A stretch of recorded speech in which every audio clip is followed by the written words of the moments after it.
mas ele mudou a armação. Ah, entendi. O seu Homero está gravando, então, para nós? Fabiana, eu vou fazer a prece de abertura, tá? Boa noite a todos. Pode ligar, então, os microfones para fazer a prece. Boa noite. Boa noite a todos. Vamos elevar o nosso pensamento a Deus e a Jesus.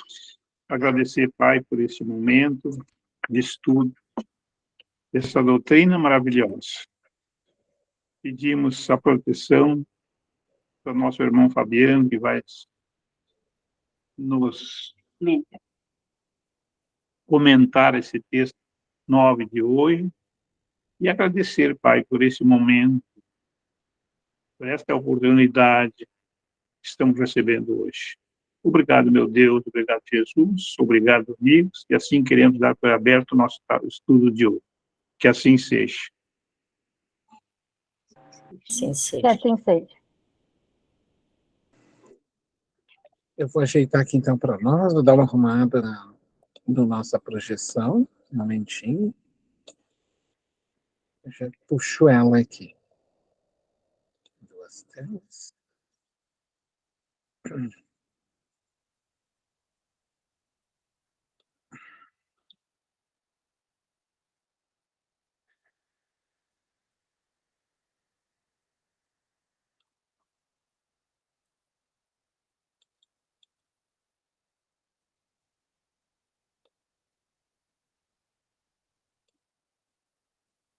Estou ajeitando aqui para ficar melhor. Bom, pessoal, então nós estamos entrando no capítulo 9, e o título é Lutas e Provações Acerbas. Desde que a gente iniciou outros estudos do Manuel Filomeno de Miranda,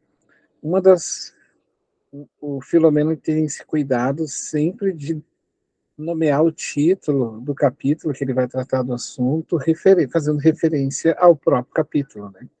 Ao próprio tema em si. Então, e também me chama a atenção, só fazendo uma introdução leve, rápida, assim, que a gente precisa sempre começar a fazer as coisas. Porque, observem que nós já estamos no 9. Perceba, assim, que quando a gente fica enrolando, né? Eu vou pensar, quem sabe, essas expressões, e se, e talvez, e se acaso, são coisas futuras. E aquilo que é futuro, em tese, ele não existe, né? Então, o ideal é que a gente inicie. Melhor é nós desistirmos de algo que já está começando do que não fazermos nada. Então, por aqui, a gente vê como é fácil, e é fácil, estudar e conhecer. Por exemplo, né, nós estamos aqui no livro do Filomeno de Miranda, mas outros aqui estão em outros grupos. Há pouco estava tendo um outro grupo lá com a Rosa, com um grupo e outras pessoas estudando, né? Eu, por exemplo, né, o seu Roberto, lá em outros grupos estudando. Então, o estudar não é um consumir conteúdo. O estudar é refletir o conteúdo, mesmo que ele seja pouco. Porque em se tratando de conhecimento espírita, não é a quantidade que se faz a diferença, mas é aquela qualidade, que pode ser uma quantidade ou não, desde que aquilo construa algo positivo para nós e para os outros. Então, a gente pode dizer assim, mas eu não sei se eu vou conseguir, se eu tenho tempo ou não. Nós temos sempre tempo para tudo. Nós vamos ficar aqui somente 1h30, mas o dia tem mais do que 1h30. Então a gente diz, não, mas é que nesse dia eu tenho um compromisso assim, insensado. Veja que a gente delega um dia inteiro, assim, né? Então, por exemplo, eu tenho estudo da mediunidade lá na casa qual eu frequento, que é a Sociedade Espírita Bezerra de Menezes, amanhã. Então, amanhã é amanhã. Então, o hoje é agora, é o livro Sexo e Obsessão. E o capítulo, e aí que tá, dentro do livro não é o livro inteiro, é só esse capítulo. Então, assim, é possível a gente estudar milhares de livros, inclusive, sabia? Durante uma semana. Claro que não é necessário isso, mas só para a gente ter uma ideia. Então, ninguém de nós vai poder sair da Terra alegando falta de conhecimento e oportunidades. Não nesse mundo tecnológico. Tá? Então, que bom que vocês estão aqui, persistam, prossigam, não deixe nada ferir. Se acontecer algo antes ou depois, só diga, olha, depois, 1h30 não é monstruoso, tá? 1 hora eu levo daqui do centro de ônibus, quando eu vou, então não é monstruoso esperar um pouquinho mais. Quem pode esperar, espera um pouquinho mais, mas não deixe de fazer, né? Não deixe de conhecer o estudo, tá bem? Eu vou abrir aqui, então, para nós, capítulo 9, lutas acerbas, e vou dar o início, né? No capítulo anterior, introduzindo, para quem está entrando no online, vendo agora este capítulo, né, e não está pegando no meio ou não entendeu, nós estudamos sobre a importância do atendimento fraterno. E ele vai travar ali todo um diálogo conosco, mostrando como o plano espiritual age sobre os trabalhadores de uma casa espírita. Daí a gente vai colocar trabalhadores sinceros, não é qualquer um, porque entrar e sair de um ambiente não nos torna, sempre pensando isso, né, não me torna médico entrar e sair da universidade, não me torna espírita entrar e sair da casa espírita. E estamos falando de pessoas sérias, estudiosas. E aí ele foi discorrendo todo o acompanhamento com algumas pessoas, né? Citou lá pessoas de mais idade, as experiências, depois citou outras experiências de pessoas mais jovens, fazendo esse atendimento, nos mostrando ali, nos ensinando, nos trazendo vários ensinamentos, né?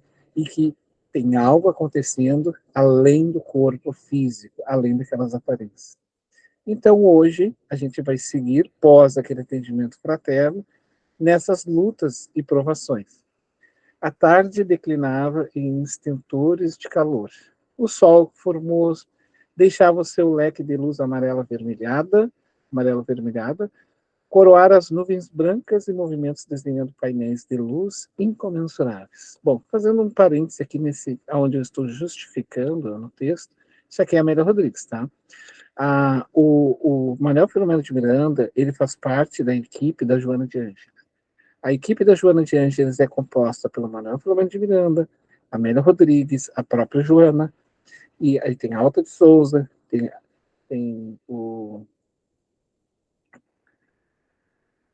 a Nara Franco, e tem outros que eu agora não consigo trazer. Então, eles se contribuem um ao outro na sua própria literatura. E a gente vê, por exemplo, o espírita Amélia Rodrigues. Toda a literatura de Amélia Rodrigues é uma literatura voltada a descrever a vida de Jesus, as passagens de Jesus. Então, todos os livros que ela psicografou através do Valdo Franco são sobre Jesus. E ela era uma poetisa, portanto, ao descrever isso, ela sempre coloca tons poéticos, porque ela descreve todo o ambiente em que se colocava, e aí facilmente, quem lê Amélia Rodrigues vai perceber ela aqui, ó. Essa fala de Amélia Rodrigues, não tirando os méritos do Filomeno de Miranda, não é isso. É que aqui nós estamos falando de uma equipe trabalhando, tá? O Filomeno também tem, obviamente, condições de escrever isso, mas é a Amélia Rodrigues que fala o leque de luz amarelo avermelhado, quando ela diz, né? E o mestre, então, caminhava na areia, e o luz do fusco do sol vermelho amarelado descia no horizonte. Então, a gente vê nitidamente a poetisa aqui contribuindo com o próprio Filomeno. O mentor convidou-nos a seguir ao Palácio Episcopal, para onde seguir o Mauro. Então, foi sugerido que ele fosse ter um encontro com o bispo, né, na noite aquela de desdobramento.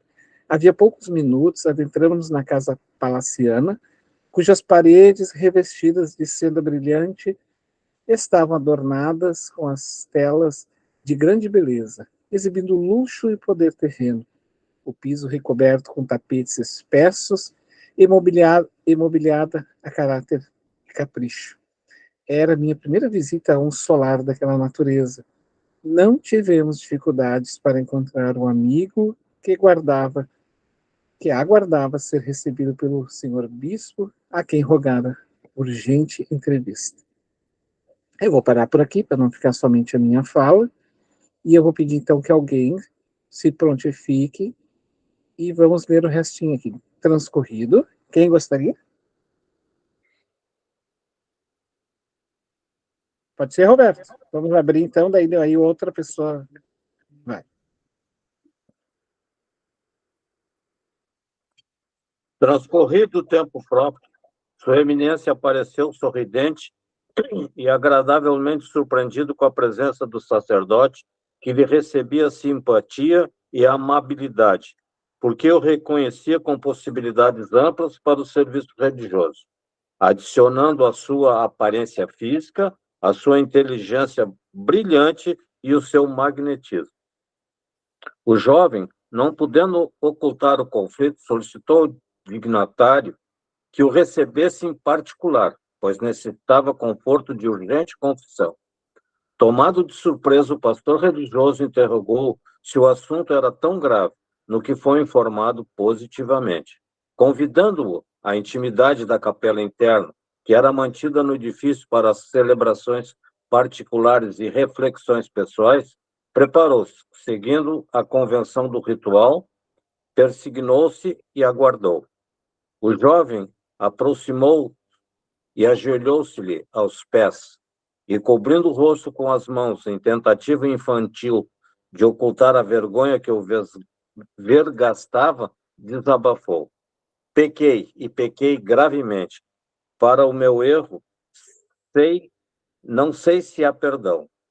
O meu é o crime mais vergonhoso que pode acontecer, e quase não tenho forças para confessá-lo.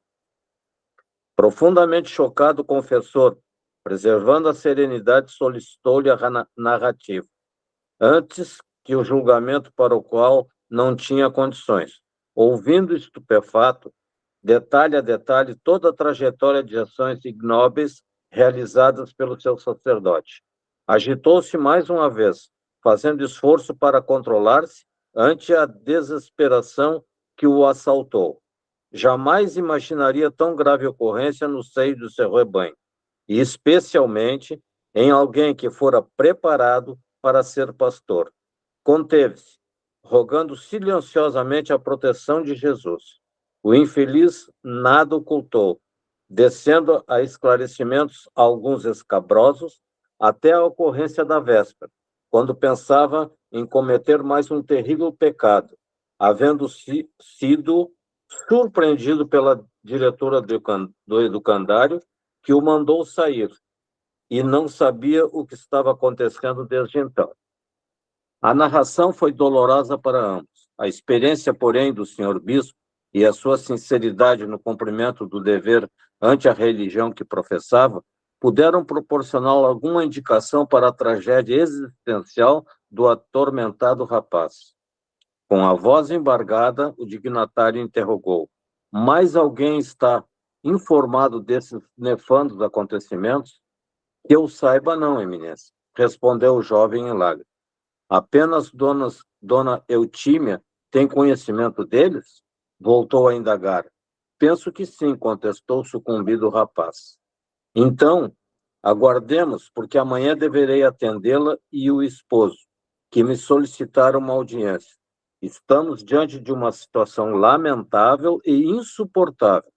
Como pode, por tanto tempo, viver uma existência de abominação de tal monta, sem nada comunicar ao seu confessor, que tem feito da fé religiosa que abraça e denigre com a sua conduta desvairada?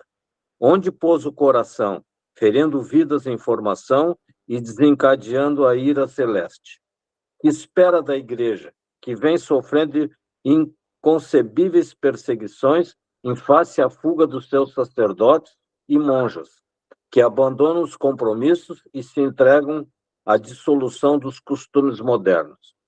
Tenho a impressão de que o demônio está desafiando o trono de São Pedro, corroendo-o internamente.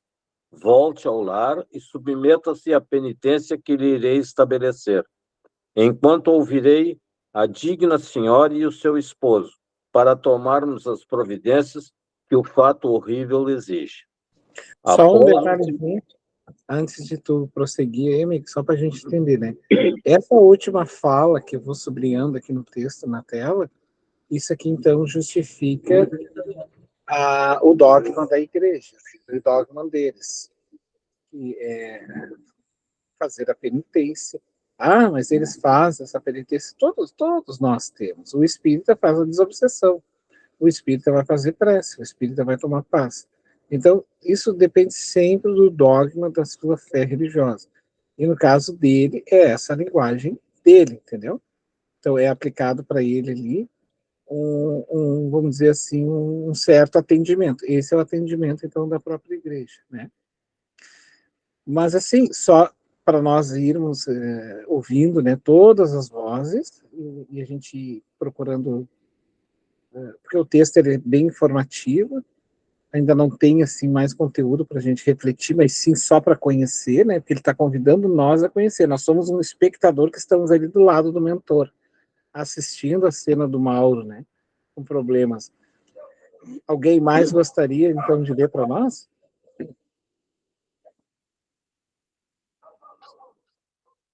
Vanessa levantou a mão. Posso ler? Pode. Posso? Ok.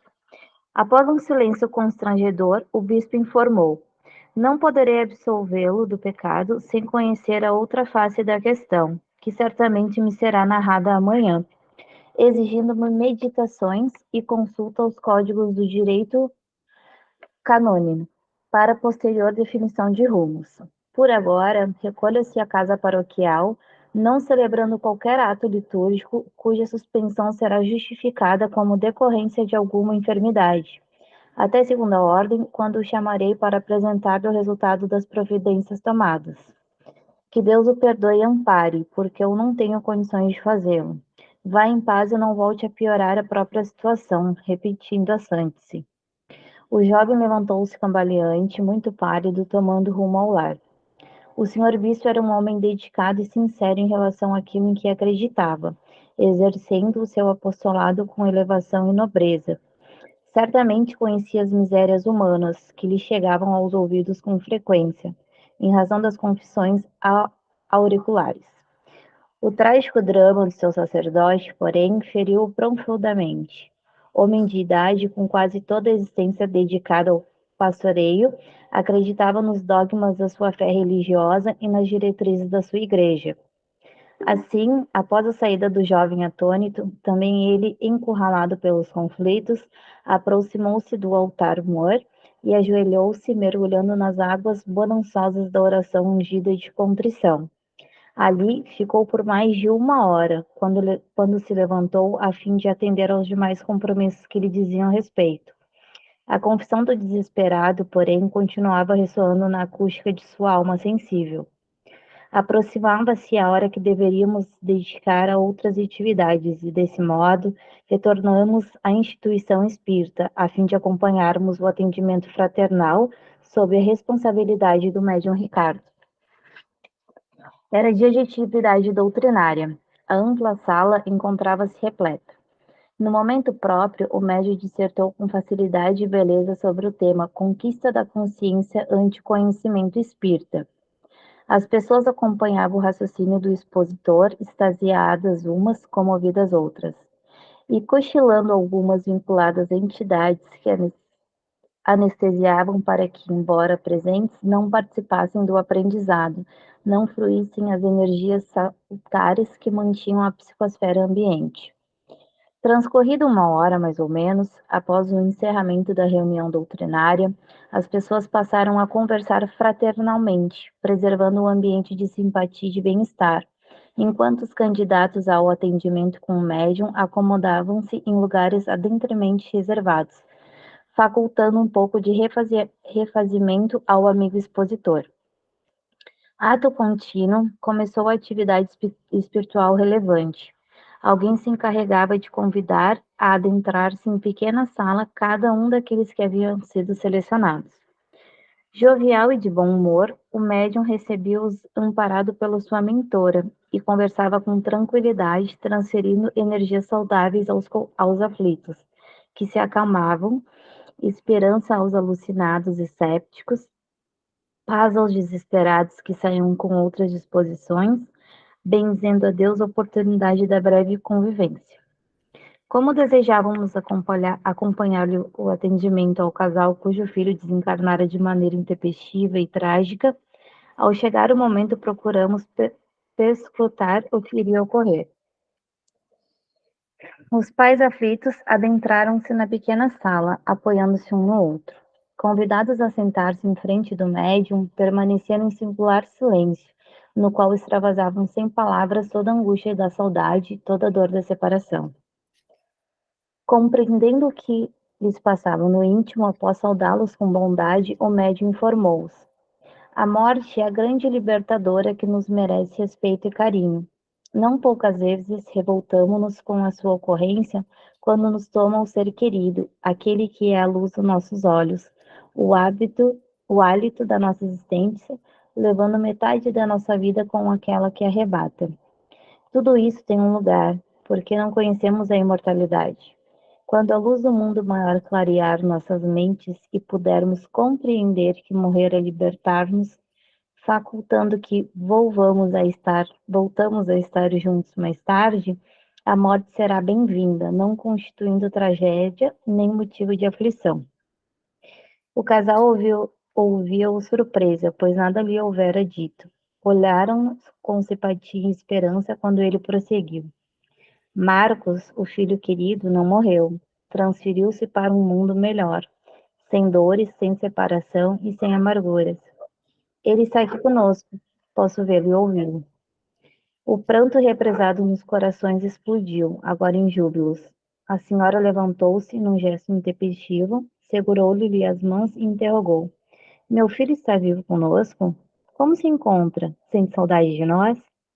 O esposo ergueu-se também, abraçou-a e procurou acalmá-la. Posso continuar? Pode sim, pode sim. Ricardo, que se comovera ante a dor da alegria da senhora, continuou com tranquilidade. Ele se encontra muito bem e já se recuperou do transe experimentado após o acidente. O que parece um grande mal foi, em realidade, uma bênção. Desejo informá-los que a sua foi uma desencarnação ou morte por merecimento. Ele partiu porque não mereciam nem ele, nem os senhores sofrer caso permanecesse no corpo. O traumatismo craniano de que foi vítima, se ele permanecesse no corpo, faria que ficasse como um morto, apenas em vida vegetativa. E como o Pai é todo o amor, amenizou a dor de todos, conduzindo-o ao lar, onde os aguarda em festa, porém após os senhores concluírem os seus deveres que os manterão no mundo, já que ainda não é chegado o momento do seu retorno. Ele agradece todo o carinho que sempre recebeu dos pais queridos, a felicidade que desfrutou durante toda a existência que não foi longa, porém o suficiente nos seus 26 anos para realizar as metas que havia traçado. Isso. Até aí, só para a gente fazer uma breve reflexão espírita, né, Vanessa? O que acontece, né? É muito difícil, muitas vezes, para nós entender essas palavras aí no coração, né? Então a gente pode ouvir, e o Evangelho, ele tem uma frase, tem uma colocação no Evangelho que diz assim, sobre provas e expiações.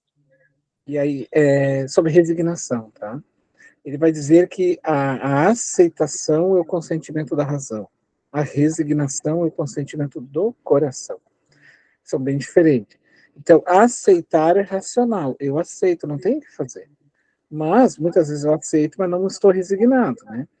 E a resignação, ela é maior, porque daí é o coração que aceita. E é o que ele está tentando implantar aqui nos corações dessa mãe e desse pai. É uma aceitação que, por exemplo, assim, o Espiritismo jamais vai tirar a saudade e jamais vai apagar esse ente querido, não é isso. Ele vai dar um sentido e vai tirar esse peso que parece que fica, né, de uma perda, ou um peso em que eu nunca mais verei a pessoa. Vocês imaginem como isso é doloroso, e foi durante muitos anos. A Vanessa é jovem agora, mas há um tempo atrás, há muito tempo atrás, era um peso monstruoso morrer uma pessoa. Hoje não é tanto, tá? Mas lá atrás era uma coisa assim que se ficava, muitas vezes, uma semana sofrendo sem comer, sem se arrumar. Tinha um rito, um dogma, né, que era muito clássico, assim, a pessoa praticamente ficava em luto total, assim. Hoje é muito mais tranquilo, porque a informação espírita veio ajudando. E tu viu que interessante que ele poderia ter ficado no corpo, e aí seria muito mais doloroso, porque ele iria morrer, Sim. Ele mas ia ele ia ficar trazer muito mais bem. sofrimento, né, para todos, na verdade. Mas esse foi um capítulo muito. Esse foi um capítulo, não. Esse foi um capítulo bem maluco, assim, porque eu li ele e ele me deixou bastante emotivo, assim. Eu chorei bastante nessa parte aqui. E aí eu vi que realmente eu tenho que estudar e aprender muito mais, porque Sim, eu sou uma pessoa que não estou preparada ainda para perda, principalmente alguém próximo. sim. E quando eu comecei a ler aqui agora, eu até suspirei, porque eu Sim. acabei de ler ontem, eu acho, e eu chorei bastante, né? Até essa parte aqui. Depois a Uhum. gente entende o que acontece, né? Seguindo aqui, Uhum. mas eu ainda não me dou bem com a perda ainda. Isso. Não, mas isso é natural, tá? Aliás, ninguém dá. Ninguém lida ainda bem com a perda, tá? Com a perda, tá? O que o Espiritismo faz não é roubar o luto. Sim, Pelo contrário, né? Ele faz com que a gente sinta isso, até o que ele faz é de nos dar essa esperança que o médium está dando para dizer que ninguém morre. Agora, sim, esse entendimento de que ninguém morre, isso leva um tempo, tá?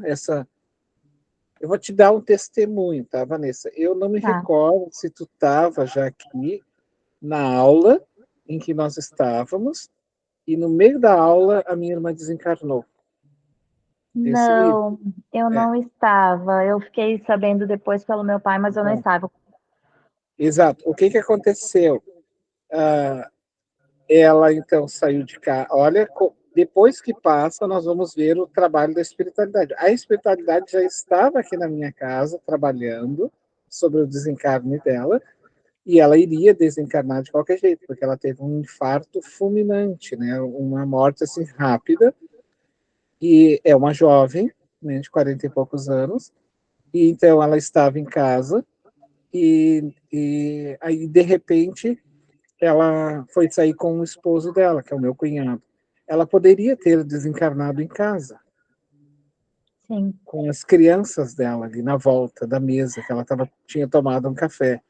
Isso poderia ter acontecido em casa. O que o plano espiritual fez? Ele evitou maiores sofrimentos. sim, Isso, a gente, passado, depois, a gente vai começar a montar as peças, né?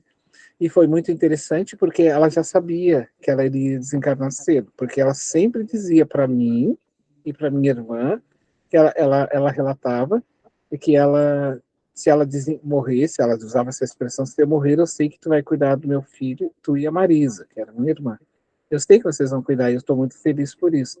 E olha que interessante, eu vou relatar isso para vocês aqui, tá? Ela sabia que ela iria infartar. Ela sempre dizia: eu sinto que eu vou morrer a qualquer momento do coração, ela dizia.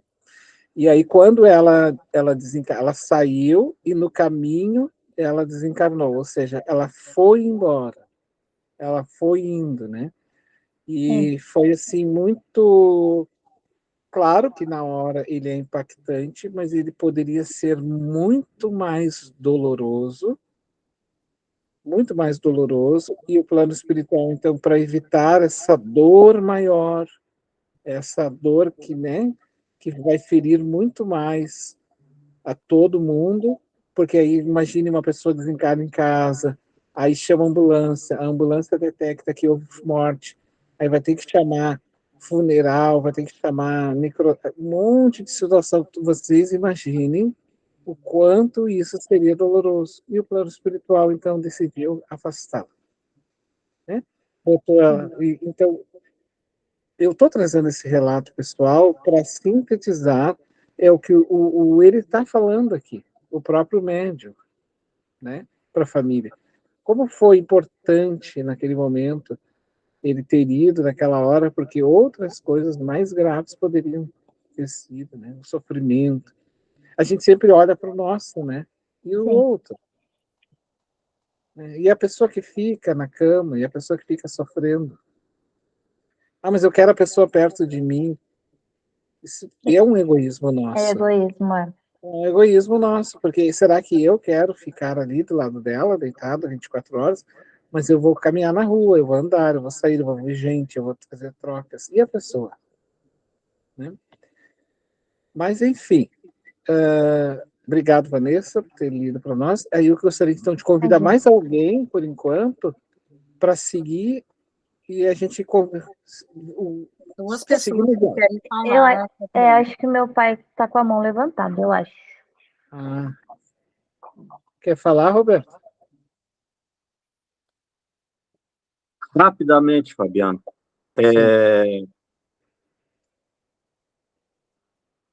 A providência divina, ela por isso é providência, né? Ela faz com que nada seja por acaso. Esse é um assunto que eu tenho conversado já há bastante tempo com a Vanessa, e a Vanessa tem consciência que não está preparada, né? E eu, outro dia eu disse para ela assim, ó, tens que te preparar, porque eu já estou chegando quase nos 80 anos, né? E tu vê que eu, quando falei a última vez agora para ela, eu não imaginava a Vanessa estudando conosco, e muito menos estudar o que nós estudamos, e especificamente esse capítulo de hoje, né? Então, eu tenho procurado dizer sempre para a Vanessa que o que nós temos aqui é uma roupa emprestada para um uso temporário, que a nossa casa não é aqui, não é aqui, e que mais adiante nós vamos nos encontrar. E agora, a seguir, falando ainda desse rapaz aqui de 26 anos que desencarnou, veio uma informação que eu poderia até citá-la agora, mas não vou, para não antecipar, né? Mas a gente nunca, tanto aqui como lá, né, pós-túmulo, nós nunca estamos sozinhos. Não. Nunca. Tá? Exatamente. Então, agora, vindo a leitura, vocês vão entender o que eu quis dizer. Muito obrigado. Quem é que queria ler a próxima? Alguém tinha se prontificado, daí o seu Roberto pediu a palavra. Eu não sei se foi a Nadir ou a Simone. Eu posso ler, Fabiano? Então, Um pouquinho. pode ser. O casal saía de uma para outra emoção surpresa, ante as naturais informações recebidas que os convidavam à reflexão dantes jamais pensadas. Agradecendo a Deus a oportunidade especial que nunca mais esqueceriam e que iriam mudar completamente o rumo das suas existências. Ricardo referiu-se também ao auxílio que ele recebera ao desencarnar, quando a avózinha materna o recebera, amparando-o naqueles momentos iniciais mais difíceis. Ali também se encontrava, envolvendo a filha e o genro em dúlcidas vibrações de carinho e de paz. Por mais alguns minutos, manteve cordial conversação, rica de esperança e de esclarecimentos, oferecendo páginas mediúnicas de conforto moral e sugerindo que tomassem conhecimento dos postulados espíritas nas suas obras básicas, que lhes fariam um infinito bem. Aqueles corações, antes despedaçados, experimentavam agora um pulsar diferente, renovador e vitalizados, com palavras de profunda gratidão, saíram sorrindo de felicidade em retorno ao lar. O irmão Anacleto, sempre generoso, veio em meu socorro com as suas lúcidas explicações. A mediunidade com Jesus é uma ponte de duas mãos que facultam a viagem de ida na direção do Senhor e traz a mensagem de volta em seu nome. Por mais se deseje encarcerar o espiritismo nas facetas científica e filosófica, dissociando-se dos seus conteúdos ético-morais religiosos, ele sobreviverá como o consolador que Jesus nos prometeu, conforme bem o definiu Allan Kardec, sob a segura orientação dos guias da humanidade. Como vemos, aqui não há qualquer culto ou cerimonial, intrugice ou igrejismo, superstição ou sacerdócio, que caracterizam outras religiões. Verificamos nesta e em milhares de instituições iluminadas pela doutrina espírita a ausência de qualquer símbolo ou motivo de sugestão que induzam o interessado em crer sem compreender e aceitar sem raciocinar nos seus conteúdos. A dor, que despedaça as multidões, aguarda fatos, deixa eu só subir aqui, e não discussões infrutíferas, socorro imediato e consolação antes da elucidação, ao invés de aguerridos combates silogísticos críticos, enquanto se cruzam os braços distantes da ação, recomendada pelo codificador, e os espíritos nobres para a caridade nas suas múltiplas expressões, sem a qual de nada adiantam os debates intelectuais, presunçosos e vazios, de conteúdos moral e espiritual. Continuar, Fabiana? Pode continuar mais um pouquinho, aí depois que a gente sentir que deu uma paradinha, aí a gente pula para uma outra pessoa. Por enquanto está num raciocínio, né? Então pode seguir para nós. Tá bom. Após reflexionar por breves momentos, chamou-nos a atenção apontando as pessoas que se adentravam na sala modesta, em grande desespero e saíam renovadas, qual ocorrera durante o atendimento fraterno e a exposição doutrinária. Esta é a melhor parte, aduziu ainda gentil conforme o ensinamento do mestre e Marta, aquela que não será tirada.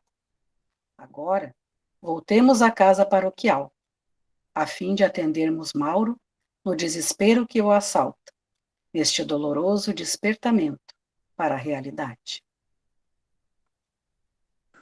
Um detalhe, né? Quando ele cita essa importância do centro espírita, uma das coisas que particularmente eu gosto muito, né? O silêncio assim na casa espírita. Então a gente na nossa casa a gente fala, né? Quando tiver que conversar, conversa na rua, no cantinho, mas o salão.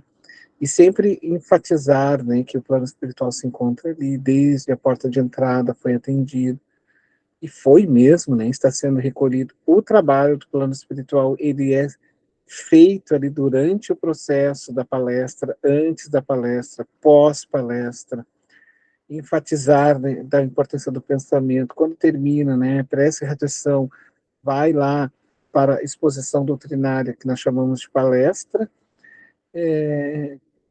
ali naquele momento, né, enfatizar que o plano espiritual continua agindo e trabalhando sobre nós, porque aquele momento do esclarecimento, porque a palestra ela tem esse intuito de esclarecer e consolar, as entidades, os amigos da espiritualidade que nos guiam, que veem nosso socorro, que nos encaminharam para aquela casa, eles estão fazendo ali muitos desenlaces de obsessão, estão ali também nos auxiliando para alguns travamentos que nós vamos ter na lida social, algumas desencarnações prósperas, algum desafio, né, financeiro que vai dar uma queda, ou alguma criança que vai nascer, um espírito que está se vinculando, não é só os que partem, né, mas espíritos que estão vindo.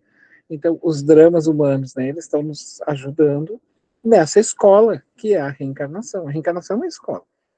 Então, por isso, o Centro Espírita, a importância, né, de nós estarmos, o trabalhador lá da Casa Espírita, estar conectado a essa tarefa, estar presente naquilo que faz, ter o respeito com aquilo que faz, né, para poder ser a antena diretora, né, de ouvir esses espíritos.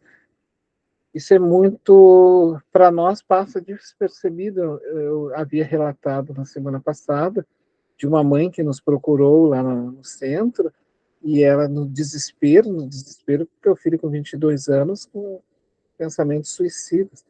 Então ela foi ao mercado, sempre vai ao mercado, na rua de trás do centro espírita.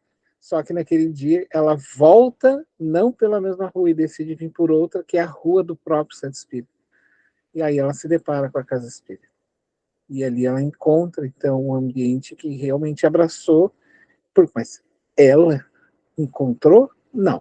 Ela foi intuída pelo plano espiritual a buscar aquele lugar. E coube a nós dar o retorno que o plano espiritual estava esperando. Né? Porque nós todos que estamos aqui somos trabalhadores de Cristo encarnado.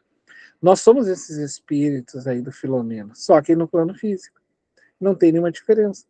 Claro, a diferença é que nós estamos mais no embate, né, das ideias aqui materialistas, mas somos esses trabalhadores, com as nossas limitações, eles também têm, com as nossas dificuldades, mas também com as nossas facilidades em dado momento. Então, quando eu não posso estender a mão, eu uso a fala, quando eu não posso usar a fala, eu escuto. Então, tem várias formas de trabalhar, né?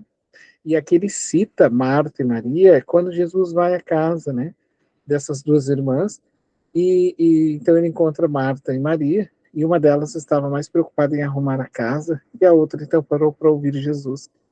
E aí eu não me recordo se foi Marta ou Maria, daí a outra disse, eu vou voltar para os meus afazeres. E aí Jesus diz, né, parece que foi Marta, ele diz assim, Marta escolheu a melhor parte, ou seja, ficar escutando o evangelho, porque coisas são coisas faz sujeira, amanhã está sujo. E quem disse que só porque eu limpei ficou limpo? Né? A gente passa um pano e acha que está limpo. Os olhos grossos, a gente olha assim, está limpo, mas não está limpo. Né? Daqui a pouco, o primeiro caminhão que passa na rua, se levanta a poeira, volta tudo para dentro, mas daí eu não vejo. Né? Então, e outra, nós sempre carregamos sujeiras conosco, e essas sujeiras fazem parte da nossa vida. Nós nem devemos tirar toda a sujeira, exatamente porque nós precisamos de alguns elementos para produzir defesas orgânicas. Então, às vezes, limpar demais por excesso, que eu me refiro, é doença. É doença. Porque, claro que a gente vai cuidar, mas a gente não pode. Os médicos dizem, né? Deixa as crianças mexerem um pouco na terra. Elas precisam desenvolver defesas. Então, para a gente ver como a limpeza é necessária, mas ela não é tanto quanto a gente imagina. Né? Então, eu passo a palavra para alguém que queira falar um pouquinho aqui, e nós terminamos, né? O capítulo, isso. Então, o capítulo ele é uma chamada, né, gente, para nós, assim. Fabiano, nessa parte que a Simone leu, eu acho que é uma parte importantíssima, que nós passamos por uma coisa que é essência na doutrina espírita e é de suma importância, que é a fé raciocinada, né? Lermos e entendermos. Eu, por exemplo, eu estudei em colégio de padre, e uma vez o padre disse lá para mim assim que eu tinha que acreditar em Deus por amor a Deus ou por medo de Deus. E sabe como é? Na época que a gente é moleque, aí, de 11, 12 anos, faz muita traquinagem, né? E naquela época, tudo era muito mais pecado do que é hoje, né? Pela forma que esse pecado era apresentado. Então, aquele dia eu fui para casa assim, desesperado. Vou morrer no fogo do inferno. Porque ele disse, olha, é fogo do inferno, não tem escapatória. Então, isso é fantástico, que a doutrina nos oferece, né? É desenvolvermos a nossa fé, mas sempre raciocinando a respeito. E isso a gente faz através do estudo. É isso aí. Hoje a gente vai terminar um pouco mais cedo, né? Porque o capítulo terminou, mas a gente pode conversar um pouquinho. Homero está calado, Dona Luzia, vocês querem A pontuar alguma coisa? Vanessa levantou a mão. Vanessa, pode ser? Fabiano, bem rapidinho, quanto à parte ali do estado vegetativo, né? Eu até anotei isso e fiquei pensando muito nisso. Ele teve a oportunidade, né, de partir para evitar o sofrimento tanto dele quanto o dos pais. E quando a pessoa não tem essa oportunidade, o que isso significa? Aí é prova mesmo, né? É expiação para quem fica e provação para os pais. Está lá no Livro dos Espíritos, quando tem a morte prematura de um bebê, por exemplo. O que significa? Significa uma provação para quem fica e muitas vezes para o espírito, às vezes ele só precisa recuperar aquele tempinho por algum motivo ou outro, a gente não sabe, tem vários motivos, tá? A gente tem vários. Por exemplo, tem espíritos que vêm, fortalecem o útero da mãe, que às vezes não consegue, depois lá no terceiro aborto espontâneo, ela consegue segurar o filho, porque às vezes ele vem para ajudar também ela nesse fortalecimento. Foi o caso também da minha mãe, os 3 primeiros bebês dela desencarnaram. E daí depois ela soube, por uma mesa mediúnica, que eles voltariam, mas eles tinham, esses espíritos, eles iriam só fazer um fortalecimento ali do próprio útero para que ela pudesse ter os filhos posteriormente. Mas tem os casos também de suicidas, que às vezes precisam vir, tem casos de pessoas que não valorizaram a vida, agora deixam a vida cedo para poder entender o valor que tem uma existência. São N's, tá? Não há um instante.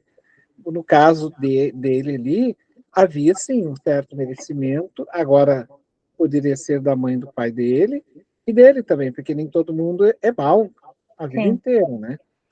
O Vanessa, no livro Transição Planetária, do próprio Manuel Filomeno de Miranda, tem um caso na ilha da Indonésia, porque o livro inteiro também fala um pouco da pedofilia, mas ele vai falar da tsunami da Indonésia. E há um caso, por exemplo, porque como na ilha da Indonésia havia muita exploração sexual infantil, a tsunami, quando invadiu, matou muito turistas também de outros países. E esse lugar era um lugar assim de um turismo sexual gigantesco. E um desses rapazes que veio de fora, europeu, que foi para lá, ele buscava meninas, enganava as mães e os pais dessas meninas, dizendo que ele iria dar uma vida feliz e trabalho na Europa para essas mulheres. E aí, o que acontecia? Ele, então, levava elas, né, e levava para prostituição na Europa e ficavam escravas sexuais. E aí, os pais e as mães aqui felizes, porque as filhas vivendo em verdadeira miséria e prostituição, ficavam a vida inteira saudosos, as filhas estariam bem. E aí, quando veio a tsunami, muita gente depois morria posteriormente, ele angariou muito obsessores, porque ele já tinha levado milhares de meninas da Indonésia para a Europa. O que aconteceu com ele? Quando entrou a tsunami lá, foi derrubando tudo, ele ficou preso, pelo menos vai contar, que por karma, ele fica preso no fundo do hotel, num móvel, e aí ele então passa das horas da oxigenação cerebral e ele tem um sério comprometimento do sistema nervoso central e acaba ficando vegetativo. E aí o resto da existência dele ele iria ficar sobre uma cama como um chamamento psicológico para que ele, porque ele estava usando a mente de forma negativa, né? Ele havia angariado, e ele tinha, na hora que ele estava sem oxigenação, havia milhares de obsessores estrangulando ele, tentando matá-lo. E aí o Filomeno e a equipe retirou ele dali, daquele momento, né? Retirou os obsessores, e aí conseguiram intuir aos salvamento, né? Salva-vidas. Tiraram ele, mas ele já tinha passado muito tempo de oxigenação. Ele não morre por causa disso, não desencarna, mas fica vegetativo. Aí, nesse caso, é um cara. Tá. Né? O nome do livro é Transição Planetária. Isso. Ele é também um livro da Lavra e do Filomeno de Miranda. A gente fez um estudo online desse livro, e esse estudo está gravado também. Ah, legal. Mas eu vou buscar esse livro. Obrigada pela explicação. Então, nesses casos, assim, né? Tem casos e casos. Vai sempre indo, assim, de situação a situação. Né? Para a situação. Uhum. Obrigada, Fabiana. Obrigado. Oi, Fabiana. Pode. Quem é que falou primeiro? Eu falei, não sei agora. Pode falar, então. O Rosa deixa as pessoas mais velhas. Eu queria citar é que nesse dicionário, né, tinha um casal de pesquisadores, né, que estavam lá no fundo do mar, aconteceu o tsunami e eles não aconteceu nada, não viram nada, não sentiram nada, e quando voltaram tinha toda aquela devastação, né? É para ver quem merece e quem não merece, né? Então, é isso aí, só isso. É exatamente essa questão da... Opa, saiu minha câmera. Peraí. É exatamente... tem toda uma... Nada vai acontecer por acaso. Não estamos soltos, tá, pessoal? Nada acontece por acaso. Naquele momento, talvez a gente não consiga compreender, como tu diz, né? Ô, Vanessa, eu não tenho ainda o conteúdo necessário para compreender. Então, daqui a pouco tu vai conseguir agregar as informações, assim, né? Mas o estudo mesmo, claro que ele é um monólogo, a gente pode estudar sozinho, mas o ideal é que a gente troque, como a gente está fazendo, exatamente para enriquecer alguns pontos que ficam sempre obscuros, assim, que a gente não consegue entender, né? Captar. Exato. Era a Rosa, né, que queria falar. Né? Ô, Fabiano, trazendo aqui a história do Mauro ainda, essa semana eu recebi uma pessoa que chegou para mim e disse assim, Rosa, eu criei meu filho bem estruturado, dentro de todos os postulados que eu acredito ser de moral, de uma boa moral, e ela descobriu que o filho tem certos vícios. Ele se droga e sai para prostituição. Ele se prostitui. E ela disse que ela não entende, Então, assim, comparando a vida do Mauro, né, a gente faz uma reflexão das duas, né? O Mauro tinha toda uma problemática, né, com o pai, com a família, tinha toda uma problemática.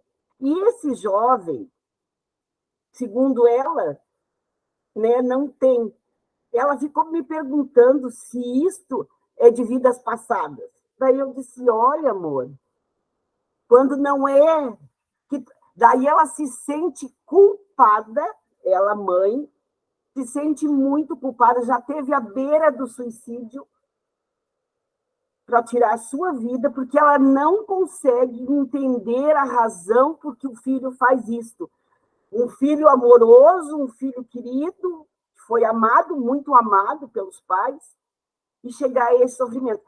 Sabe, Fabiana, a gente sabe assim, tá tudo dito, é de vidas passadas, mas conseguir explicar isso para uma mãe que está sofrendo muito é difícil, né, Fabiana? É difícil, mas assim, como ela mesma disse, né, eu fiz tudo que podia. O que diz o livro dos Espíritos? Quando os pais, né, fazem tudo que podem pelos filhos, eles não são culpados. É que a mãe geralmente acha que é culpada por tudo, né? E não é culpada por tudo. Um corpo cria um outro corpo, mas não cria um espírito. O espírito, ele é uma individualidade que ele veio. Isso já é uma problemática dele, lá do passado dele, que em dado momento agora, exatamente ele nasceu para ter esta mãe que lhe deu todo o suporte para ele não necessitar ir de volta para isso, porque tudo leva a crer que ele não tem necessidade disso. Porque uma coisa é a pessoa ir por uma busca de necessidade, né? Está passando dificuldades, necessidades, acaba indo para a prostituição por esse motivo. Agora, e o caso dele? É a obsessão, né? Uma obsessão espiritual que a gente vê claramente que tem, já agregado já ao próprio os pendores dele, né? Então, se a pessoa já é bonita e ainda faz todas aquelas né? Tem homens que fazem musculação exatamente para poder ficar mais atraentes e bonitos e tudo mais, para poder... Então, já é do próprio espírito, tá? Se, como tu mesmo disse, né? Ela fez tudo, como vai se culpar? Não tem que se culpar. Nós não podemos carregar as pessoas assim, como se fosse... Tudo é responsabilidade da gente. Cada mente é uma individualidade, né? Claro, é natural que ela se sinta assim, porque ela é a mãe, né? Mas não deve. Tem que dizer para ela que ela não deve se sentir assim. Deve procurar, o ideal é ela procurar na oração, na prece, porque a prece, ela tem esse poder de desatar muito lentamente essas ondas mentais, assim, sabe? Ver, assim, procurar ele, ter um diálogo aberto, perguntar se há necessidade disso, né? Se ela tem esse diálogo, ou se ela descobriu só, mas ele não sabe que ela sabe, ou se ele já sabe que ela sabe, melhor ainda, pode conversar do uso, né, dessa força, da sua sexualidade, porque a beleza do corpo passa, a beleza vai passar, o que a gente está construindo, o que nós estamos deixando, né? Como é belo o desenvolvimento, talvez, se ele tem sonhos, talvez projetos de estudo, de uma universidade, que ele lute, fazer ele ter novas relações, às vezes acontece isso também, né? Mas claro que a gente está colocando pontos de fora, né? Mas sempre o espírito, né? Tem uma colocação no Livro dos Espíritos que diz assim, que puxar, arrastamento, alguma coisa nesse, não vou falar agora, mas ele fala nesse sentido, né? O Livro dos Espíritos é claro, né? Quando os pais, Allan Kardec pergunta, né? Quando os pais fizeram de tudo para os seus filhos e mesmo assim eles não valorizaram, eles têm culpa? Os Espíritos disseram que não. Não tem. Tem mais frases escritas, tem mais coisas escritas, e eles dizem que não. É quando eles deram todo que podiam de educação, de exemplo, porque educação, tá, pessoal? Ela é uma palavra, sim, mas ela é um exemplo, né? Então, como é que eu estou dando esse exemplo, né, para a pessoa? Agora, aí é dele mesmo, é dessa entidade. Mas parece assim que leva a crer, né, que ele já tem uma família estruturada exatamente para não ter motivo de buscar nesse caminho, né? E de repente, quando aí a pessoa tem tudo isso e ainda busca, a gente vê claramente que é do próprio espírito, né? Porque não tem justificativa. É isso que eu compreendi, sabe, Fabiane? Quando ela Sim. me contou, me relatou que ele faz faculdade, ele faz faculdade de fisioterapia, assim, essas coisas de física, sabe? De musculação, essas coisas, para entender o corpo, né? E eu disse para ela, né, que a gente estava estudando, por acaso comentei com ela, né, que a gente estava estudando esse livro, né? Dela disse, ai, deve ser maravilhoso, né, Rosa, tu entender os porquês. Daí até relatei algumas partes do livro que eu acho muito interessante, que traz para a nossa vivência, né? Pode passar essas filmagens para ela. Eu vou passar assim, não? E eu falei para ela, amor, isso aí, mas te pega na prece, né, para ajudar ele, porque... E ele, tu fala com ele, Fabiano, porque eu conheço o menino, tu fala com ele, é um doce de pessoa. Tu olha para ele, tu não diz nada, sabe? Ele não deixa assim nenhum resquício. É tipo uma transformação, sabe, Fabiano? Que aquilo, que ele é bem, sabe? Que ele está alegre, que ele tem uma vida alegre, uma vida boa, uma vida... Ó, tia Rosa, tal. Ele me chama de tia, né? Ô, tia Rosa, assim. E ele... E daí tu não acredita. Quando ela... O que acontece? Mas isso não... essas questões não entram na questão da moral, né? Se a pessoa se prostitui, ela tem uma moral violenta, ou é isso. Não entra. o que entra é que falta, assim, a gente vê que falta o esclarecimento, né? O uso da força da Kundalini, que é a força da sexualidade.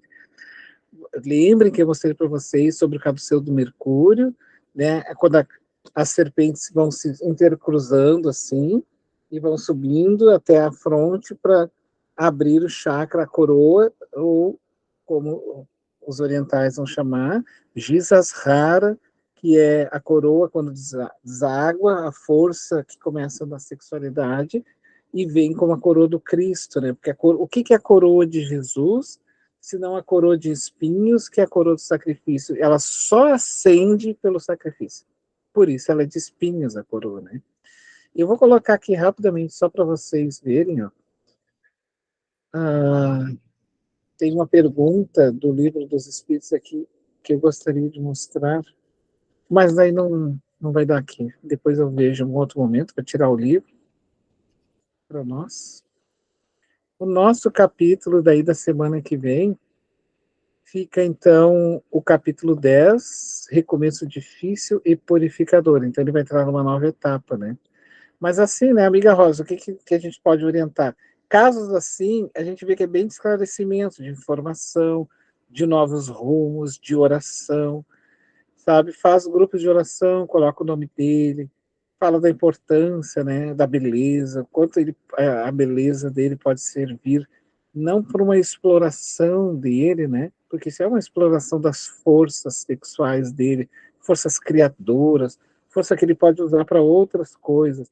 Ele é um fisioterapeuta, ele pode usar toda essa força, depois ele vai ajudar pessoas a terem a força no desenvolvimento da vida, sabe? Encher os olhos da pessoa, porque às vezes a pessoa ela vai entrar, e a tecnologia, quando a gente não vai percebendo, ela vai desviando as amizades. As amizades não desviam, elas alimentam aquilo que já nós temos pendores, né? Mas elas contribuem. Obrigada, amigo. Capaz? Obrigado pela instrução.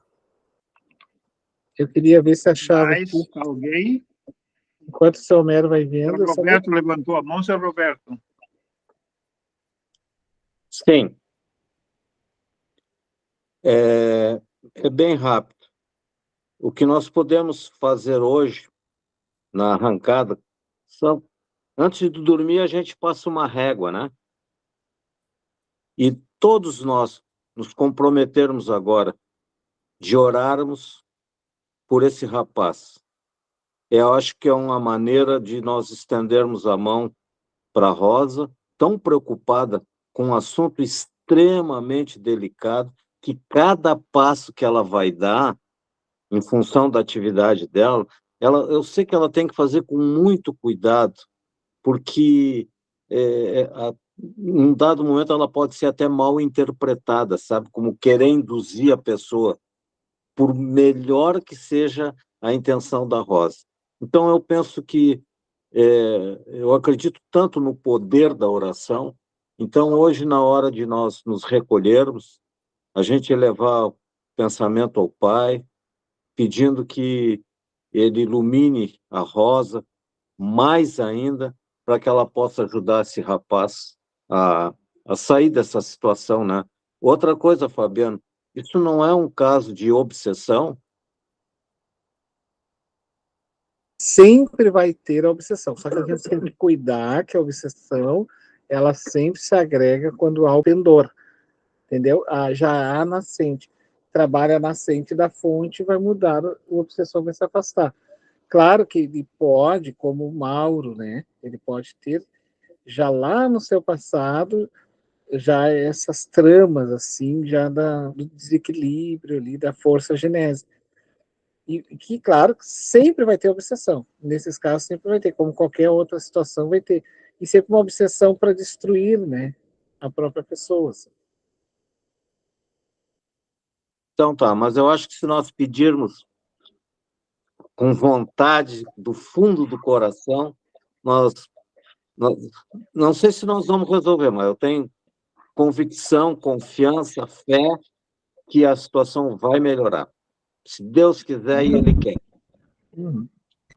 Meu nome A oração nossa, neste momento, é a coisa mais importante, assim, orar. Orar, com certeza. Ô, Rosa, Mais alguém? meu nome do rapaz, Tá sem som. Eu acho que não precisa agora dar o nome dele, só para nós preservarmos. Assim, a gente faz o seguinte, Dona Olga, se a senhora aceita, a Rosa manda em particular para quem quer, assim, exatamente o nome, e daí a pessoa ora, pode ser? Pode ser, Dona Olga? Pode ser, Rosa? Pode. Aí a gente preserva, então, o nome dele e a gente só mentaliza ele. Aí, e mentaliza a Rosa para a Rosa ajudar essa pessoa. O menino da Rosa. Isso. Ora, nós vamos fazer agora o mesmo papel que está acontecendo com o Mauro, assim, né? Evitar que ele seja levado ao público, assim, nessa situação. Então tá, eu entrego para o nosso diretor. Mais alguém? Tem um tempinho ainda. Mais perguntas?